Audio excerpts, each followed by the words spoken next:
Hey, this is Cathy here from Someday Consulting. Happy Friday. I hope you're having a great one and getting ready to kickstart into the weekend. Today, what I want to do is talk a bit about your Instagram following, or in particular, your audience. Okay, who is it that you're trying to connect with?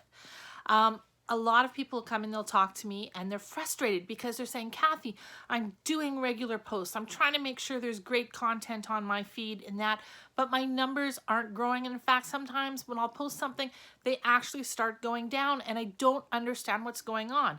And I think this is actually quite a common problem that people are having. And there's talk of the algorithm and everything like that. But I think the main thing that you have to take that step back and look at is who is your audience that you're trying to connect with, and more in particular, who is your ideal client. Okay, your ideal client is the one that's going to pay you for your services. So you've got to take that serious hard look and go back. So for example, because I have multiple businesses, I actually have a couple of accounts. So as a wedding planner, I have one account over at Creative Weddings Calgary, and that is my wedding planning account. Of course, I also have this other one, Someday Consulting, which is where I'm talking to like-minded business people, people looking for some assistance in how to grow their wedding business and things like that. They're two very different audiences. So on my Creative Weddings one, yes, I have wedding vendors that follow me, and they're a really important part of our community and things, but they're not usually the ones that are going to be paying me money for my services. Okay, they do refer people, and as I said, I think it's important to include them in such like this, and same thing, to be supporting them in their endeavors on their accounts. But what I'm looking for my wedding planning account, at least, is to attract brides and grooms that are looking for wedding planning services, wedding ideas, wedding trends, all of those kind of things. Now, on the flip side, I said those wedding vendors are actually, in many ways, some of my ideal clients over here on Someday Consulting.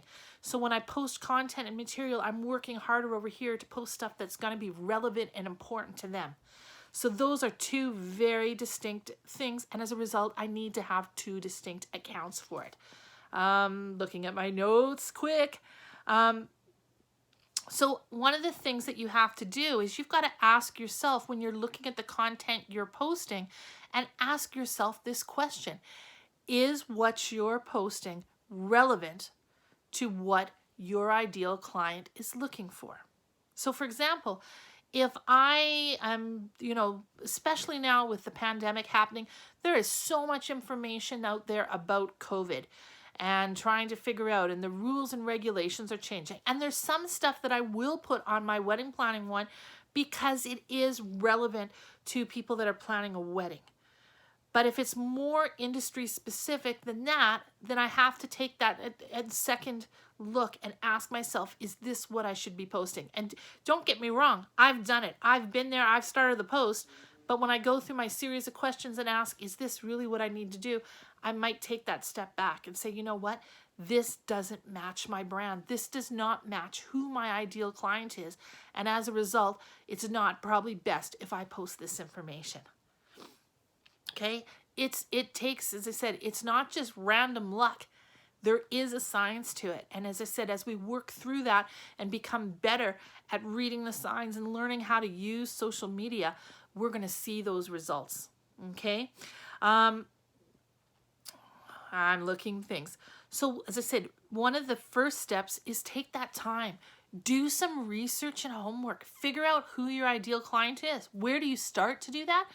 Maybe you have a couple of your brides or grooms that follow you already. Okay, so go back, go look at what they're posting. See if you find out what they're liking. Okay, look at those kind of things. You might even go, you're not spying on your competitors, but go look at what your competitors are posting and see what the feedback is. Are they getting, if they're talking about a post and they're getting a lot of engagement by comments and stuff like that, that might be a sign to you that you may want to post something similar. Don't copy it. That's not what I'm saying. But get cues and learn from others who are doing things right in the industry. Okay? As I said, figuring out who your ideal client is. How old are they? What are the trends they're looking for? Like one of the other things I say to especially wedding planners and designers, and in fact, all wedding vendors, you can't be everything to everyone. Okay, you can sit there and say you do it all, but the fact is most couples today are looking for someone who specializes in something. Okay, so when you're doing that, it could be the type of decor you do. It could be, you know, do you do the country rustic weddings, or are you more of an urban, sleek, modern kind of thing? So when you're posting that kind of decor, you want to make sure you're selling those ideas and trends that you specialize in. Okay, nothing wrong with them, but I'll be honest, for my wedding planning account, you're not going to see me usually post anything that has mason jars in it. That's not who I am. There's nothing wrong with people that want more of that rustic looking wedding and stuff like that, but that's not who I want, and that's not usually my client. Now, give me a client that loves flowers and more of, I'm going to say, that classic, timeless, elegant looking things, and then you're going, that's who I'm looking for. That's the kind of client that when I post on my site and things, those are the things that I want them to see. That's what I'm going to share more on my website.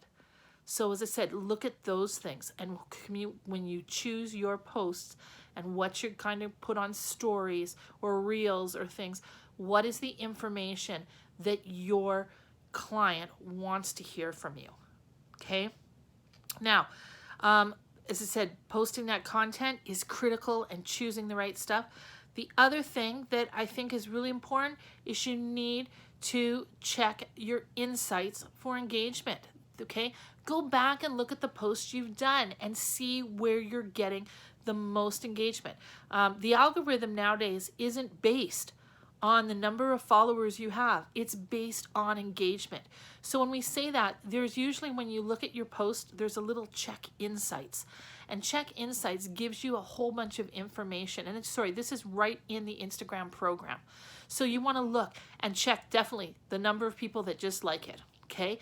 You want to look at the comments. What are people saying? What are the number of shares? So that's like that little paper airplane. There's the bookmark, which tells you how many people save that information. Okay, those are actual ways engagement. People doing repost. Okay, all of that helps, and the more engagement you have, the better off your standings are and with the algorithm. Okay, that's what you're looking for nowadays. So go back, see what you've done that people have responded to really well, and then try to do more of the same. Okay, other things. Hashtags, we've talked about this before, but what are you doing in your hashtags to encourage more couples that are getting married to follow you? Okay, so just some of the ones. Engaged. Okay, so hashtag is the number sign, engaged. If you're in an area, you might have a particular one. So I'm in Calgary, the airport code's YYC. So we have one, YYC engaged. I got to look at my notes here because I wrote them all down so I wouldn't forget. Getting married, Mr. and Mrs., Miss to Mrs., love wins, love isn't canceled, love is love. Okay, do some of these ones. Even go to something like engaged, and then when you type in the hashtags in the search field, sometimes you can go and look and it'll give you some other, like when you look up that hashtag and it pulls up a field with a whole bunch of people that have used that hashtag, sometimes they'll give you additional hashtags that are similar. They might not all be the same, but that can be another way you can research some hashtags that, once again, is going to help you potentially get in front of your ideal client, who in turn, if they like what they see, may come along and want to get more information from you and ultimately hire you. The other one, ask them in stories. Okay, there's some great tools there for engagement, and if at first they don't respond, keep at it, keep trying, and things like this, but ask them questions. Ask them what they want to hear. There's polls, okay, and yes, there's, a right answer usually and a wrong answer, but you can still use that tool and list maybe 4 different things and ask them to tell you what they want to hear more of you. So do they want wedding planner tips? Do they want design tips? Do they want information related to the pandemic? Do they want you to talk about wedding etiquette? Okay, there's a bunch of different things, but each one of those things has that potential to increase engagement. Okay, if you can find your ideal client, you're going to start attracting more of the same people. And as I said, you want to give people what they want so they keep coming back for more. All right, so give that a try. Please come back and tell us if it's working for you and what's working best. We'd love to hear that in the comments below. Thank you so much, and I hope you all have a fantastic weekend and enjoy life. Bye for now.